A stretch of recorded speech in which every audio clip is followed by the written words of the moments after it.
So in this way, Prabhupada, he explains this principle of sannyas in his lectures, purports, and letters to his disciples. Another thing Prabhupada explains in reference to sannyas is of the different stages of sannyas. So there's 4 levels of sannyas, Prabhupada explains. One is Kuti Chaka, then next one is Bahudaka, then third is Parivrajacharya, and the last one is Paramahamsa. So going back to a story of Nityananda Prabhu breaking Mahaprabhu's danda into 3 parts, saying that actually Mahaprabhu is a Vaishnava sannyasi, and then he throws it into the river. He could have, after breaking into 3 parts, he could have joined those 3 parts together, made into a 3 dandi and given it to Mahaprabhu. But after breaking it, he throws it into the river. So why does he throw it into the river? To signify that Mahaprabhu, actually he's in the topmost level of sannyas, which is Paramahamsa stage. So when one is in the topmost stage of sannyas, Paramahamsa stage, he doesn't have to strictly follow so many of these rigid rules and regulations of sannyas ashram. So Nityananda Prabhu, he wanted to show that Mahaprabhu, he's a 3-dandi sannyasi, not a Ekadandi sannyasi, so that's why he broke in 3 parts. But he also wanted to establish that Mahaprabhu, he's no new sannyasi or just someone in the lower levels of sannyas, but he's the topmost level of sannyas, Paramahamsa. So that's why he, after breaking into 3 parts, he throws it into a river, saying that Mahaprabhu, he doesn't have to carry this danda. He's beyond this. He's in the topmost level of Paramahamsa stage. Now the other levels, so Prabhupada explains the first level of sannyas is Kuti Chaka. Kuti Chaka is the stage, so these are all gradual levels of sannyas. In the Kuti Chaka stage of sannyas, Prabhupada explains that one, he gives up his family, he has mature duties, so on and so forth, but instead of going out, traveling, preaching, living like a mendicant, what happens is his family, they build a cottage for him. They build like a bhajan kutir somewhere on the outskirts of the village. So say someone is in Sydney and they choose to take sannyas and they're in the first stage, Kuti Chaka. So his family, that person's family, they'll build him a nice cottage somewhere in the outskirts of Sydney, somewhere in the bush. And then this person in the first level of sannyas, Kuti Chaka, he'll go live in that cottage. And how will he maintain himself? That same family who he renounced, that same family from time to time will come and give him food and grains and supply all his necessities. So in this way, he will live in this little cottage or his bhajan kutir on the outskirts of his village. And the family that he's renounced, that family, time to time, will come periodically and give him food. This way he'll maintain himself. So this is the lower level of sannyas. Then, after some time, the person, he progresses to the next level, which is Bahudaka. So in Kuti Chaka, there's still some attachment. He's still, that same family he's renounced, he's still technically being maintained by that same family. And he's living in that very close to the same village where he lived his whole life and he's being maintained by the same family. Then he goes one level up in his renunciation. And that's Bahudaka. In Bahudaka, one no longer gets maintained by his own family members, but instead what he does for his sustenance is he goes out and he begs door to door. And this Prabhupada calls as Madhukari. Like a honeybee goes flower to flower, collecting little. So in this way, in Bahudaka stage, the sannyasi, instead of getting food from his own family, instead of just staying in one cottage on the outskirts of his village, he goes to different houses and he collects alms. Then next stage is Parivrajacharya. In that stage, one travels town to town, village to village, preaching. So before Parivrajacharya, the sannyasi, he's not really preaching. He's just maintaining himself just by begging and just doing his own bhajan. But in the Parivrajacharya stage, then he starts actively going out and preaching town to town, village to village. Then the last stage is Paramahamsa. That's when one is no longer required to strictly follow so many rules and regulations. One is beyond all these injunctions, and that's the highest level of sannyas. Okay, and Krishna will further discuss these different levels of sannyas in the coming verses. Text 16. A saintly person should step or place his foot on the ground only after verifying with his eyes that there are no living creatures, such as insects, who might be injured by his foot. He should drink water only after filtering it through a portion of his cloth, and he should speak only words that possess the purity of truth. Similarly, he should perform only those activities his mind has carefully ascertained to be pure. So one of the instructions Krishna is saying, the sannyasi, he should be careful not to cause any violence to other living entities. And before he puts his foot on the ground, he should check to see whether there are any bugs or insects. And next, Krishna is saying that he should maintain a life of utmost purity. He should make sure that whatever he speaks is that of full purity, and his activities of his body and mind are also pure. And the same thing Krishna, he explains in Bhagavad Gita in the 16th chapter. If you remember, 16th chapter of Bhagavad Gita, Krishna is talking about the divine and demoniac qualities. And in the first verse of 16th chapter, before talking about the demoniac qualities, Krishna talks about the saintly qualities. And in those qualities, Prabhupada explains that some of these qualities, they're more specific to different ashramas. For example, Prabhupada explains that the first three qualities Krishna mentions of Abhayam, Sattva Samsuddhir, and Jnana Yoga Vavastiti. These three qualities, Abhayam, fearlessness, Sattva Samsuddhir, purification of one's existence, and number three, Jnana Yoga Vavastiti, which means being situated in transcendental knowledge. These three qualities, they specifically refer to one in the sannyas ashram. So that's why Krishna in this verse is explaining how a sannyasi, he should live a life of utmost purity. Whatever words that comes out of his mouth should be the eternal truth, and whatever activities that he performs with his mind, body and words should be completely pure. And that's what Krishna has also talked about in Bhagavad Gita, Sattva Samsuddhir, that sannyasi, he should maintain utmost purity. And Mahaprabhu, we see in through his own example, how he demonstrated this so strictly in his Leela. How Prabhupada explains in his purport that Mahaprabhu used to be so strict, no Mataji would be allowed to come anywhere near to Mahaprabhu. And all the Matajis, they used to, from distance, they used to offer obeisance to Mahaprabhu. And when the famous pastime, when the king Prataptaruta was trying to see Mahaprabhu, Mahaprabhu was, initially he was very strongly denying, no, I can't meet the king. For a sannyasi, it's strictly forbidden to be in close association with women or those who are engaged in worldly affairs. If I come and associate with the king, it will completely destroy my religious principles. And then again in the pastimes of Chota Haridas Thakur, just for apparently small mistake, Mahaprabhu banishes Chota Haridas from his association. Again, emphasizing of how one in the sannyas ashram, he should maintain very strictly, he should stick to the rules and regulations, and he should maintain utmost purity of his renunciation.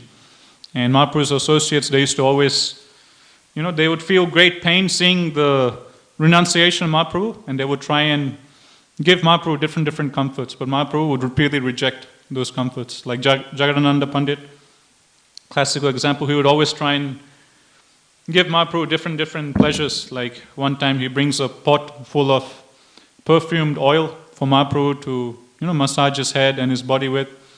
And when Mahaprabhu sees the oil, when Govinda gives the oil to him, Mahaprabhu immediately gets angry. This Jagadananda Pandit, he's always trying to break my strict sannyasi principles. If I put this oil over my body and I go out, what will the public think of me? When I'm going out in the streets, everyone will smell this nice perfume coming from my body, from the oil. And by smelling this perfumed oil coming from my body, everyone will think that, this is just a bogus sannyasi, he's just a false sannyasi. Externally he's wearing the dress of a sannyasi, but actually he's just a sense gratifier. So in this way, the devotees of Mahaprabhu, they used to always, they had to always break seeing Mahaprabhu following all these austerities. But Mahaprabhu, showing the ideal example of sannyasi, he would very strictly follow all these rules and regulations to maintain the strict standard. And all these rules and regulation helps one maintain that purity, which Prabhupada explains is one of the three main principles of the sannyas ashram. One is fearlessness, second is sattva samsuddhir, purification of one's existence, and third is jnana yoga vavastiti. So in reference to fearlessness, Prabhupada explains that's the first quality of a sannyasi, is that he should be fearless. He should understand that Krishna is within my heart. Wherever I go, whichever city, town I go, even in the forest, Krishna is always there with me. He will take care of me, he will protect me, he will maintain me. Unless one has this quality of fearlessness, unless one has this strong conviction that yes, Krishna is always there, out there with me to protect me, Prabhupada says one shouldn't take sannyas. Because that's what sannyas means, that one has to give up everything and alone, singly travel all by himself. So only if one has that strong faith in Krishna, that yes, Krishna is there within me, he'll always protect me. Unless one has that strong faith, fearlessness, one shouldn't take sannyas, Prabhupada explains. Okay, we'll continue on. Text 17. One who has not accepted the three internal disciplines of avoiding useless speech, avoiding useless activities, and controlling the life air can never be considered a sannyasi, merely because of his carrying bamboo rods. Text 18. Rejecting those houses that are polluted and untouchable, one should approach without previous calculation 7 houses and be satisfied with that which is obtained there by begging. According to necessity, one may approach each of the 4 occupational orders of society. So as we were mentioning before, there's the 4 levels of sannyas. Kutichaka, where one just stays in a cottage near his house and his family member maintain him. But in the next level, Bahudaka, one collects alms by begging. So that's what Krishna is explaining in this verse. And in the purport, I'll read the purport. A certain section of the purport. This is in page 240. Srila Bhakti Siddhanta Saraswati Thakur explains that there are 3 forms of collecting alms. So Bhakti Siddhanta Saraswati Maharaj, he explains that in this Bahudaka stage, there is 3 different ways by which one can collect alms. One is Madhukara. Madhukara is the process of imitating the bee who collects a little amount of nectar from each flower. In this way, the saintly person accepts a very small amount from each person, avoiding social conflict. So that's one form of begging, which is you do Madhukari, which means just like a bee goes from flower to flower, gets a little bit here, a little bit there. So in this way, one goes door to door and collects a little bit from different houses. The second type, Maharaj explains this, the process mentioned here is asanklipta. So this verse is referring to the second method, which is asanklipta, by which one indiscriminately approaches 7 houses, being satisfied with whatever may be obtained. So that's the second form of begging, which is called asanklipta. In asanklipta, one just indiscriminately just picks 7 random houses and just goes to those 7 random houses and just gets whatever he gets in charity from those 7 houses, he just accepts and he keeps that within himself. The third type, Maharaj explains, is called pranita. In that process, by which one establishes regular donors and collects one's maintenance from them. So the third type, you can say it's more lower stage of begging, is that instead of randomly going and picking 7 houses, or randomly going house to house collecting little, like the Madhukari, one establishes regular donors. So one has some friends or contacts, some well-wishers who are favorable to him, and regularly he goes to those particular donors, and regularly he gets food, grains, and wealth from those persons. So these are the 3 different types of begging Bhakti Siddhanta Saraswati Maharaj explains. We'll go to text 19. Taking the food gathered through begging, one should leave the populated areas and go to a reservoir of water in a secluded place. There, having taken a bath and washed one's hands thoroughly, one should distribute portions of the food to others who may request it. One should do this without speaking. And then, having thoroughly cleansed the remnants, one should eat everything on one's plate, leaving nothing for future consumption. Going back to that verse in 16th chapter, in that purport, Prabhupada explains, in reference to the quality of sannyasis, of jnana yoga vyavastiti, of how the sannyasi, he should be established in transcendental knowledge. Prabhupada explains, jnana yoga vyavastiti means that it is the responsibility of a sannyasi, it is the duty of a sannyasi to go out and distribute spiritual knowledge to the common men, to society. And Prabhupada explains that when the sannyasi is going door to door to beg for food, actually the main reason why the sannyasi goes begging is not to get food. The main reason is actually he's going house to house as an excuse to preach, as an excuse to distribute or give transcendental knowledge. Secondary is collecting alms. But actually, Prabhupada explains, he doesn't need to go door to door begging to get alms. Krishna is his provider. Krishna can maintain him. And the sannyasi has full faith in this. He doesn't have to go door to door begging. The only reason he goes door to door begging is simply to preach and distribute the message of Krishna, to give the Shastras, to the householders who are in general entangled in their materialistic lifestyle. So this begging of the sannyasis, Prabhupada explains, is just actually external. The main reason they go begging is simply to distribute transcendental knowledge. Text number 20. Without any material attachment, with senses fully controlled, remaining enthusiastic and satisfied in realization of the Supreme Lord and his own self, the saintly person should travel about the earth alone. Having equal vision everywhere, he should be steady on the spiritual platform. So now Krishna is talking about the third stage of sannyas, parivrajacharya, in which stage one goes out and preaches. One travels from town to town, village to village, preaching the message of the Lord. In one instance, Prabhupada explains how this transference happens from the second stage to the third stage. Prabhupada explains in the second stage, he's just doing madhukari, he's just going door to door, just getting little alms, maintaining himself. But after some time, the person thinks, Prabhupada explains, he thinks that I'm going door to door and people are feeding me, people are maintaining me. I should also give them something in return. I shouldn't just collect and maintain myself, off the remnants of others. They're giving me food and shelter. I should also give them something in return. So like this, one's consciousness advances. And when one starts thinking like this, then naturally, he starts preaching in return. So that's the third stage of sannyas, parivrajacharya. We'll go to next text. And Prabhupada, he was so, during his time in this world, Prabhupada, he was so grateful to those devotees who used to go out and take this responsibility of preaching.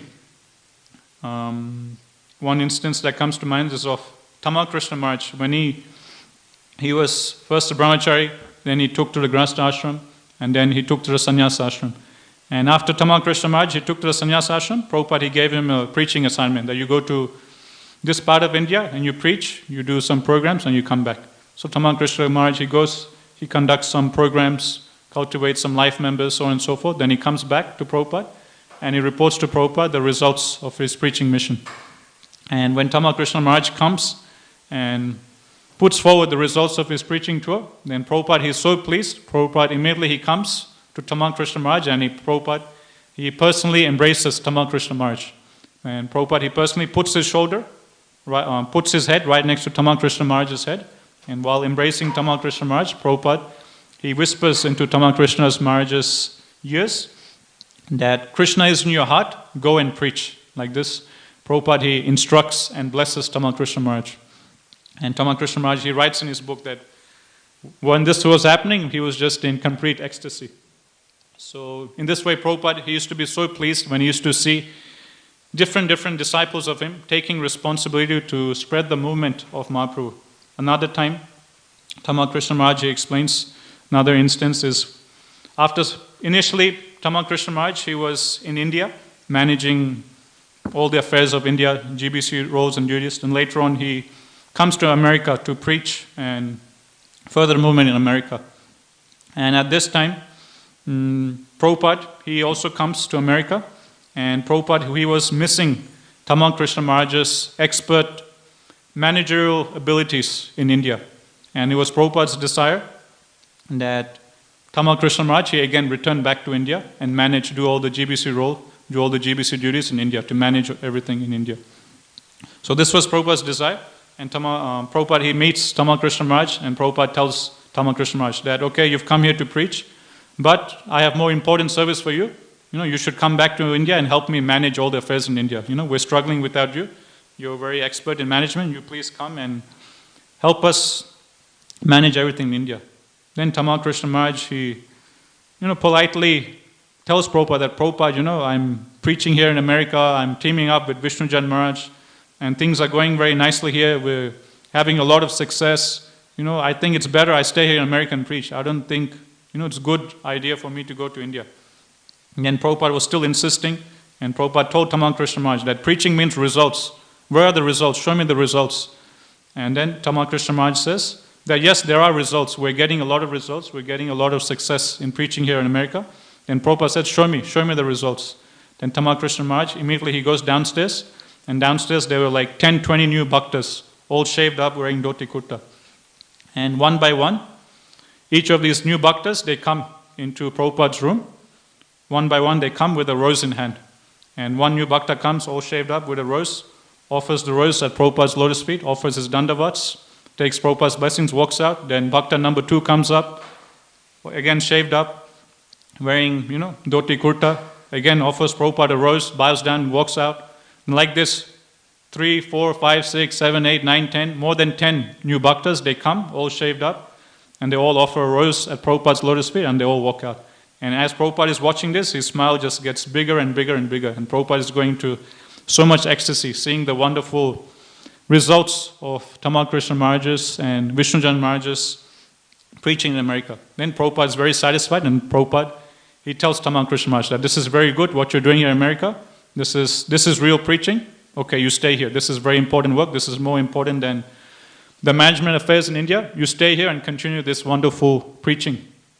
So in this way, Prabhupada, he used to be so much pleased and so much feeling grateful to devotees and disciples of his who used to take the risk and take the responsibility to go out and preach and further the movement of Mahaprabhu. Another instance I was hearing recently is of Gargamuni. Gargamuni and Brahmananda Prabhu, Brahmananda Maharaj also at that time, them and 2 other brahmacharis, they were assigned to go and preach in the Muslim countries, Pakistan and Bangladesh, which at that time, even now we can say, is a very dangerous path to preach. But Prabhupada had assigned them to go there, and fearlessly, Brahmananda Maharaj and Gargamuni, I think he was that time also in Sannyasa ashram, they both went along with 2 brahmacharis to preach in Bangladesh and Pakistan. And at that time, Prabhupada, he was in India, and one day, some of the devotees of Prabhupada, they came with a newspaper, an Indian newspaper. And in this Indian newspaper, this article was saying that 4 Hare Krishna devotees have been killed, have been murdered in Pakistan and Bangladesh. And the devotees, they showed this newspaper article to Prabhupada. And when Prabhupada saw this, naturally, he was devastated that those 2 dear disciples of his, Brahmananda Prabhu, Gargamuni Prabhu, and the 2 brahmacharis he had sent, 4 devotees, Prabhupada was thinking of them. Prabhupada thought it must be them. So Prabhupada was completely devastated. Then later on, actually the article was false. Nothing had happened to these 4 Hare Krishnas who had gone to preach in Pakistan and Bangladesh. But that's what the article was published in the Indian newspaper. So after some time, Gargamuni, he comes to India, unknown to anyone else from Pakistan or Bangladesh, and he comes to meet Prabhupada. Again, no one knows anything. Everyone's thinking that, they must have been killed by some of the people there in Pakistan or Bangladesh. And when Prabhupada, he hears that Gargamuni is here, and when Prabhupada sees Gargamuni coming into his room, Gargamuni explains that Prabhupada was in so much ecstasy seeing him that Prabhupada immediately, he gets off his chair, gets off his seat, and immediately starts running to Gargamuni. Just by seeing Gargamuni at the door, Prabhupada immediately, he gives up his seat and starts running towards Gargamuni, and personally, very tightly, starts embracing Gargamuni. And then after embracing Gargamuni, Prabhupada, he starts touching and feeling Gargamuni's head, and he starts pulling on Gargamuni's shika. And Gargamuni was explaining that it was as if, he was Prabhupada's long-lost son. Just like a father who would have lost his son, and after so long, after many, many years, his father, some or other, is being reunited with his son. Immediately the father will come running and embrace the son in so much ecstasy. That's how happy and ecstatic Prabhupada was when he saw Gargamuni again. And Gargamuni was explaining that how grateful Prabhupada was for all the service that him and Brahmananda Prabhu were doing by preaching in such dangerous parts of the world like Bangladesh and Pakistan.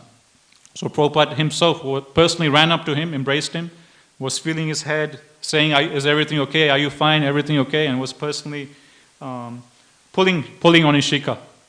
And then Gargamuni explains, Prabhupada, he immediately, it was the day of Ram Navami. And Gargamuni explains, on this day, we're all supposed to fast. So technically all the devotees were fasting, but even though it was a fasting day or Ram Navami, Prabhupada, he immediately orders his personal servant to go to the kitchen and cook hot puris and aloo sabji for Gargamuni and the brahmachari, who Gargamuni was. So then immediately the servant, he goes in and cooks nice hot puris and aloo sabji a potato sabji or curry for Gagamuni. So in this way, Prabhupada, he was so much appreciative of his devotees he used to feel so much indebted and grateful for all those devotees who used to take the risk of going town to town, village to village, and preach and further the movement of Mahaprabhu. Okay, we'll go to text 22. By steady knowledge, a sage should clearly ascertain the nature of the soul's bondage and liberation. Bondage occurs when the senses are deviated to sense gratification, and complete control of the senses constitute liberation. 23. Therefore, completely controlling the five senses and the mind by Krishna consciousness, a sage, having experienced spiritual bliss within the self, should live detached from insignificant material sense gratification. 24. The sage should travel in sanctified places by flowing rivers and within the solitude of mountains and forests. He should enter the cities, towns, and pasturing grounds and approach ordinary working men only to beg his bare sustenance. 25. One in the Vanaprastha order of life should always practice taking charity from others, for one is thereby freed from illusion and quickly able to perfect in spiritual life. Indeed, one who subsists on food grains obtained in such a humble manner purifies his existence. 26. One should never see as ultimate reality those material things which obviously will perish. With consciousness free from material attachment, one should retire from all activities meant for material progress in this life and the next. So this is all in reference to the third principle that Krishna explains in Bhava Gita of Jnana Yoga Vavastiti, that the sannyasi, he should be firmly established in transcendental knowledge. So he is himself, by realization, he should understand that there's nothing in material sense gratification, it's all temporary, it's all illusory, and he should wholeheartedly dedicate himself to bhakti. So he should personally have realization of all these truths of the Shastras, and he should distribute that transcendental knowledge to others. So that's Jnana Yoga Vavastiti. 27. One should logically consider the universe which is situated within the Lord and one's own material body, which is composed of mind, speech, and life air, to be ultimately products of the Lord's illusory energy. Thus situated in the self, one should give up one's faith in these things and should never again make them the object of one's meditation. 28. A learned transcendentalist dedicated to the cultivation of knowledge and thus detached from external objects, or my devotee who is detached even from the desire for liberation, both neglect those duties based on external rituals or paraphernalia. Thus their conduct is beyond the range of rules and regulations. So this is in reference to the fourth stage of sannyas, Paramahamsa. So in the fourth stage of sannyas, one can neglect the external rituals, paraphernalia like the danda. Like technically a sannyasi is always supposed to carry danda, but if one is in the topmost stage of sannyas, Paramahamsa, it's not required for him to carry the danda everywhere. So in this way, in the topmost stage of sannyas, one can forego some of the external rules and rituals of sannyas. 29. Although most wise, the Paramahamsa should enjoy life like a child, oblivious to honor and dishonor. So this is one of the characteristics of one in the fourth stage of sannyas, that he should enjoy life like a child, oblivious to honor and dishonor. So this is a very interesting example Krishna gives. And same thing Krishna he gives earlier on in Uddhava Gita in the 24 Gurus. So just like a child, Krishna explains, for little children, you can say, tease them, say bad things about them, but for a little child, they don't have any false ego. They just take everything as a joke. They just take everything lightly. You can call the child stupid or, you're doing this wrong, you're doing that. A child doesn't take anything seriously. They don't hold a grudge against us, that you said this against me. For them, everything is a joke, everything is fun. They don't take everything so seriously. Whereas for us, if someone criticizes us, someone says something bad to us, immediately it gets imprinted on consciousness, and for many, many years we can hold that grudge against whoever said those harsh words against us. But for a little child, his mood is he's just in his own play world. He just wants to play, have fun. So even if someone chastises a little child, says something bad, he just takes it as a joke. He doesn't take it seriously. In the same way, if someone honors the child, speaks something nice to the child, he also doesn't take it to his mind. So in the same way, Krishna is explaining that a Paramahamsa sannyasi, he should be like that. He shouldn't be overcome by honor and dishonor. And we were talking about this before, how His Holiness Radhanath Maharaj, he explains that whenever any honor, praise or glorification comes to us, is actually very dangerous for our spiritual life. And Maharaj explains that glorification or praise that comes towards us is just like a red-hot coal being thrown at us. And if we catch that red-hot coal and keep it close to our heart and very nicely cherish that red-hot coal, then what happens? We'll just burn our fingers, we'll burn our body by holding on to that red-hot coal. So that's what Maharaj explains. This is the result of us taking praise to our heart, taking glorification of our heart. Instead, what we should do, when someone throws the red-hot coal of glorification and praise towards us, we should immediately take it and throw it to someone else. Which means we should never take any credit or glorification to ourselves. Instead, we should pass on whatever glorification and praise we get to our senior authorities, to other devotees who have helped us in our spiritual life, to our spiritual masters, to Krishna. In this way, we'll be protected from the pitfall of pride which comes due to being glorified and honored by other devotees, by others in general. And in one chapter of Krishna book I was reading recently, Prabhupada explains that to be Krishna conscious, one needs to understand three things to be Krishna conscious. Number one needs to understand that he is always the servant of all the servants of Krishna.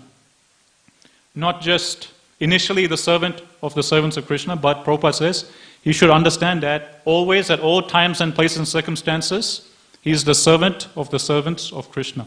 Not that, initially when we become new devotees, we're the servants of all the senior devotees, we're the servants of all the devotees, but after a couple of years, after a couple of decades, when we become 40, 50 years old, when we're a senior devotee, when we're a big manager, or a GBC, sannyasi, Sankirtan leader, this leader, that leader. Now we're a leader. Now no longer we're the servant of devotees. Instead, the other devotees, they're our servant, and they need to work under us corporately for the benefit of the movement. Prabhupada says, no, it's not like that. One should always remember, one should always understand that he is always, not just initially in his new bhakta days, the servant of the devotees, but Prabhupada says, always he should remember that always, at all times, places and circumstances, he is the servant of all the servants of Krishna. So that's the first thing Prabhupada says in Krishna book. Second thing Prabhupada says is one should understand that he is most insignificant. Not just he is insignificant, but he should understand that he is the most insignificant. Third thing Prabhupada says in relation to this is that whatever good he is able to do, whatever nice things he is able to do in bhakti, is not due to his own ability, but is simply due to the mercy of Guru and Krishna. If one understands these three things, Prabhupada writes in Krishna book, if one understands these three things, then one is Krishna conscious. If one is not able to understand and realize and practice these three things, Prabhupada explains, then technically we're not Krishna conscious, we're not fully Krishna conscious. So from this we can understand how elevated the position of being truly Krishna conscious is. To be fully Krishna conscious, we need to understand that we're always the servant of the servants of Krishna. We need to understand that we're the most insignificant. And we also need to understand that whatever good we're doing is simply by the mercy of Guru and Krishna. It's nothing to do with our personal abilities. Only if we understand these three things, Prabhupada explains, then we are fully Krishna conscious. And if we can maintain practice following these three principles in our life, we'll protect ourselves from committing so many aparadhas, we'll protect ourselves from anarthas like pride, false ego, and so many other aparadhas and anarthas. And we can be nice, saintly devotees of the Lord. We'll continue next text, text number 30. A devotee should never engage in the fruitive rituals mentioned in the Kamakanda section of the Vedas, nor should he become atheistic, acting or speaking in opposition to Vedic injunctions. Similarly, he should never speak like a merry logician or skeptic or take any side whatsoever in useless arguments. 31. A saintly person should never let others frighten or disturb him, and similarly should never frighten or disturb other persons.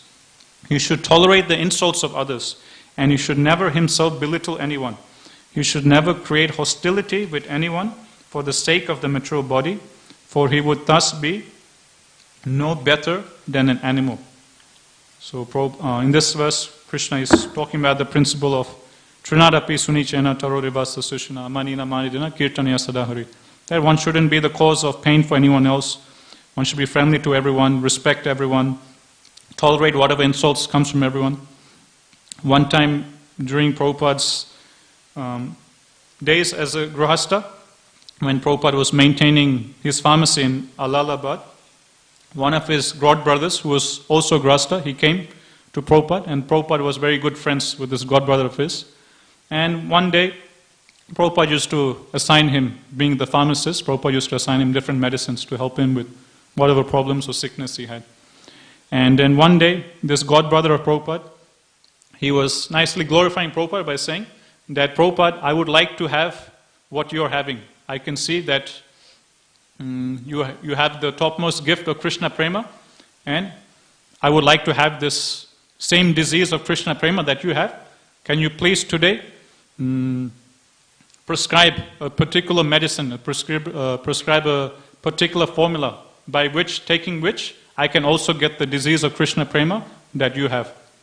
And Prabhupada, he responded by laughing. Prabhupada just laughs out loud and he says, I don't have Krishna Prema. Prabhupada humbly, he responds like that. Actually, I don't have Krishna Prema, but I do know the formula by which you can get Krishna Prema. Then Prabhupada's godbrother says, if it's not a secret, can you please tell me the formula for Krishna Prema? Then Prabhupada says, no, it's not a secret. It's open for anyone and everyone. It's not a secret. The secret is, Trinadapi suni chena taro riva sasushana amanina manidina kirtaniya sadahari. This, Prabhupada said, was the formula for Krishna Prema. Text 32. The one Supreme Lord is situated within all material bodies and within everyone's soul. Just as the moon is reflected in innumerable reservoirs of water, the Supreme Lord, although one, is present within everyone. Thus every material body is ultimately composed of the energy of the one Supreme Lord. If at times one does not obtain proper food, one should not be depressed. And when one obtains sumptuous food, one should not rejoice. Being fixed in determination, one should understand that both situations to be under the control of God.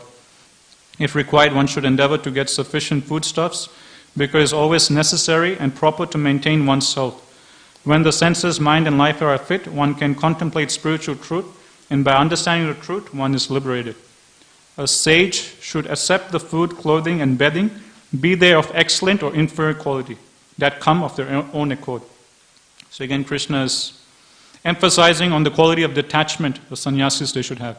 Sometimes people give them very nice, opulent, sumptuous food. Sometimes you won't get such opulent food. Sometimes the clothing or bedding might be great, sometimes not so great.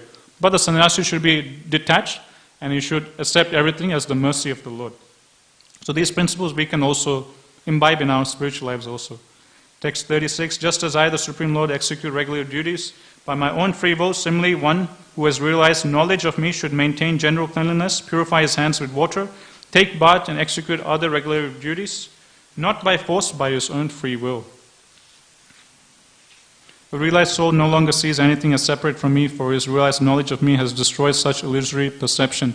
Since the material body and mind were previously accustomed to this kind of perception, it may sometimes appear to recur, but at the time of death, the self-realized soul achieves opulences equal to mine.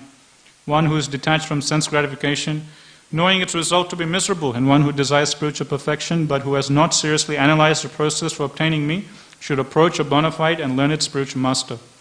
Until a devotee has clearly realized spiritual knowledge, he should continue with great faith and respect and without envy to render personal service to the Guru, who is non-different from me. One who has not controlled the 6 forms of illusion, whose intelligence, the leader of the senses, is extremely attached to material things, who is bereft of knowledge and detachment, who adopts the sannyas just to make a living, who denies the worshipful demigods, his own self and the Supreme Lord within himself, thus ruining all religious principles, and who is still infected by material contamination, is deviated and lost both in this life and the next. So this verse Krishna is talking in reference to bogus sannyasis, those persons who externally just take up the dress of a sannyasi just to maintain themselves or just to cheat the innocent public, just for name and fame. So that's the particular type of sannyas which is condemned in the Shastras. For example, that famous verse, Aswamedam Gavalambam Sannyasa Palapetrikam Devarena Sutotpatim Kalo Pancha Vivarjayat. So in this verse, it's mentioned in the Shastra that 5 things are forbidden in Kali Yuga. Aswamedam Gavalambam, cow sacrifice, horse sacrifice, taking sannyas, offering flesh to the forefathers, and begetting a child in the womb of one's brother's wife. So these 5 things are forbidden in the age of Kali. So when the Shastras say sannyas is forbidden in Kali Yuga, that sannyas is not referring to the Vaishnava sannyas, but to this karma sannyas of persons just giving up their family responsibilities, taking the dress of a sannyasi just to maintain themselves and just to cheat the innocent public. So that's the type of sannyas which is rejected by the Shastras, but not Vaishnava sannyas. Text 42. The main religious duties of a sannyasi are equanimity and non-violence, whereas for the vanaprastha, austerity and philosophical it is austerity and philosophical understanding of the difference between the body and the soul. The main duties of a householder are to give shelter to all living entities and perform sacrifices, and the brahmachari is mainly engaged in serving the spiritual master. So now Krishna has finished his instructions in regard to the sannyasa ashram. So now Krishna will wrap up and conclude this whole section of the varnashram system. So now in summary, Krishna in this verse is explaining what are the main principles that persons in different ashramas they should cultivate. So Krishna is saying that the main principle of a sannyasi is equanimity and non-violence. Then next ashram is vanaprastha. What is the main principle of vanaprastha should focus on? Is austerity and jnana, spiritual wisdom of the Shastras. Then of a grahastha, householder, what should be the main principle a householder should focus on? It is to give shelter to all living entities, or to give charity, and to perform sacrifices. As we all know, Prabhupada explains, in Vedic civilization, only the grahasthas, they would work and get money. The brahmacharis, they wouldn't work, the vanaprasthas, they won't work, and the sannyasis, they don't work. So it is the duty of the grahasthas, Prabhupada explains, to work, get money, and give this money in charity to the brahmacharis, vanaprastha, and sannyasis. And this way, the other three ashramas in society, they're maintained. So that's why the main duty of a householder is to give shelter to all living entities, or to give charity, and to perform sacrifices. And lastly, for the brahmachari, what is his main duty? The main duty of a brahmachari is to engage in the service of the spiritual master. So last week or the week before, we were discussing this, of the famous verse by Narad Muni, Brahmachari Gurukule, Vasandanta Gurur Hitam, Acharan Dasavanicho, Guru Sudrida Sohrida. So in that verse, Narad Muni, again, he's explaining the same thing. Gurur Hitam. That the main thing a brahmachari should be doing is Gurur Hitam. He should be staying in the Gurukul, he should be staying in the ashram simply for the hitam, the pleasure and the service of the spiritual master. Nothing for himself, but he dedicates his whole life for serving the spiritual master. Okay, text 43, just a few verses and then the chapter ends. A householder may approach his wife for sex only at the time prescribed for begetting children. Otherwise, the householder should practice celibacy, austerity, cleanliness of body and mind, satisfaction in his natural position, and friendship toward all living entities. Worship of me is to be practiced by all human beings regardless of social or occupational divisions. One who worships me by his prescribed duty, having no other object of worship, and who remains conscious of me as present in all living entities, achieves unflinching devotional service unto me. My dear Uddhava, I am the Supreme Lord of all worlds, and I create and destroy this universe, being its ultimate cause. I am thus the absolute truth, and one who worships me with unfailing devotional service comes to me. Thus one who has purified his existence by execution of his prescribed duties, who fully understands my supreme position and who is endowed with scriptural and realized knowledge, very soon achieves me. Those who are followers of this Varnashrama system accept religious principles according to authorized traditions or proper conduct.